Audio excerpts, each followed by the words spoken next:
Hello, Temba from tutortouch, and today I'd like to introduce you to one of our new features of the EK series interactive panel.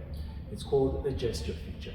In order to activate it, we select settings, and under the personal tab, we select gestures and then enable gestures. This will then give you a variety of gestures that you can use wherever on the panel by sliding 5 fingers.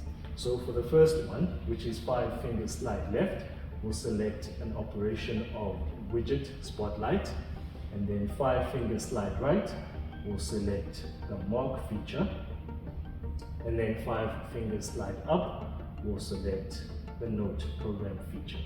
And so just by doing that, we have different operations that we can then activate by sliding 5 fingers across the panel, which activates the widget spotlight to the left, and then 5 fingers slide right will activate the mark feature, which can then be used to mark any area on the panel.